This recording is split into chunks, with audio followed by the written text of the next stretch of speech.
মানুষ পৃথিবীর যে কোনো দেশের অধিবাসী হোক, সে ভারতীয়, ইংরেজ, ফরাসি, জার্মান অথবা রাশিয়ান, চীনা, আমেরিকান, সাদা, কালো, হলুদ, যে রঙই হোক, তার গাত্রবর্ণ, তার সত্য পরিচয় হল সে মানুষ, এবং সবার উপরে মানুষ সত্য, তাহার উপরে নাই।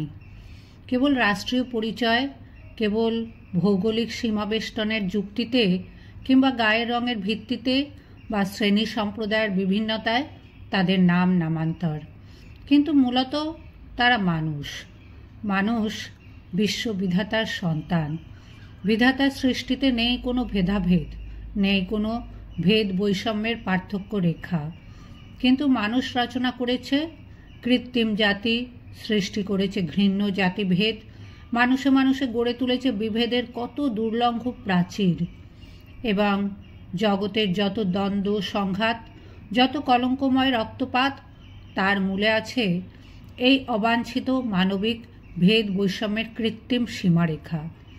তাতে থাকে নির্বোধ জাত্যাভিমান, আর থাকে স্বার্থসিদ্ধির গোপন চক্রান্ত।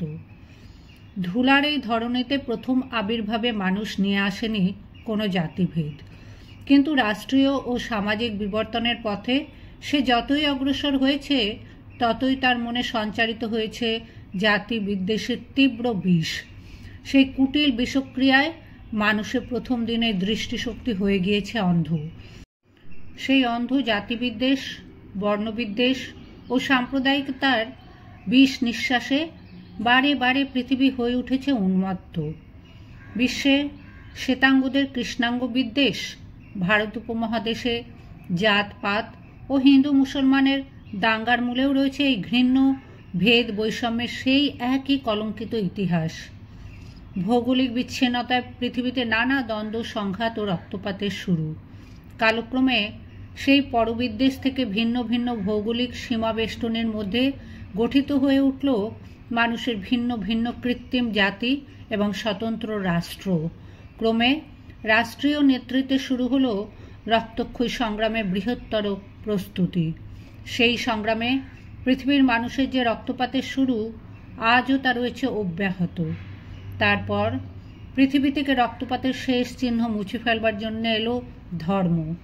বুদ্ধ, যিশু, মোহাম্মদ, চৈতন্য তাই পৃথিবীর মানুষকে শান্তি স্বর্গের ঠিকানা দেবার জন্যই আবির্ভূত হয়েছিলেন।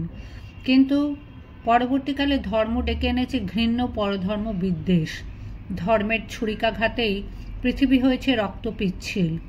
ধর্মপাষণ্ডদের হুঙ্কারে মানব সভ্যতার উঠেছে নাভিশ্বাস।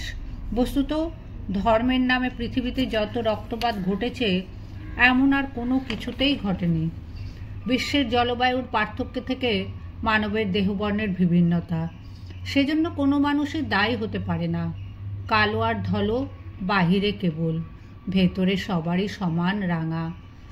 বৈজ্ঞানিক চিন্তায় উন্নত শ্বেতকায়রা কৃষ্ণকায়দের অর্ধমানব, হাফ ম্যান মনে করে প্রকাশ করেছে তাদের চরম বর্বরতা, ঘটিয়েছে মানবতার দুঃসহ লাঞ্ছনা। দক্ষিণ আফ্রিকায়, রোডেশিয়ার এবং সেই সঙ্গে ইংল্যান্ড ও আমেরিকায় আজও দেখা যায় বর্ণাভিমানের মূঢ়তায় নির্লজ্জ প্রকাশ। কি লজ্জার কথা! প্রাচীন ভারতবর্ষ একদা আবিষ্কার করেছিল যে মানুষ এক, সকল মানুষের অন্তরেই শ্রী ভগবানের বাস, কিন্তু পরবর্তীকালে সেই ভারতবর্ষই তার এক বিশাল জনসম্প্রদায়কে ঘৃণ্য, অস্পৃশ্য, পতিত ও অপাঙ্ক্তেয় করে রেখে মানবতার করেছে নির্লজ্জ অপমান। পুনরায় আধুনিক ভারতে অপমানিত মানবতার যথাবিহিত পূজার আয়োজন করেন শ্রী রামকৃষ্ণ ও স্বামী বিবেকানন্দ এবং পরবর্তীকালে মহাত্মা গান্ধী। তবু এই একবিংশ শতাব্দীতে জাতপাতের বিচারে, শ্রেণীগত, সম্প্রদায়গত, ধর্মগত বিচারে এই অভিশপ্ত দুর্ভাগ্য দেশ শতধা বিচ্ছিন্ন। জানি না আত্মাভিমানী আমেরিকা ও ইংল্যান্ডের শ্বেতকায়রা অশ্বেতকায়দের মানুষের মর্যাদা দেবে কিনা। জানি না ভারতের ধর্মান্ধ ও উচ্চবর্ণীয়দের উপলব্ধি হবে কিনা, কিন্তু জানি মহাকাল মিলন বিলাসী। মানুষে মানুষে মিলনে তার কাম্য। সে মিলন যদি শান্তি ও সামাজিক বিবর্তনের পথে না আসে, তবে মহাকালের হাতে রুদ্রবীণা অবশ্যই বেজে উঠবে। সেদিন মহামানবের মিলনতীর্থে সম্মিলিত হয়ে অভিশাপ মুক্ত হবে পৃথিবীর সকল মানুষ। বিধাতা পুরুষ সেদিন সমগ্র মানব জাতিকে আশীর্বাদ করবেন।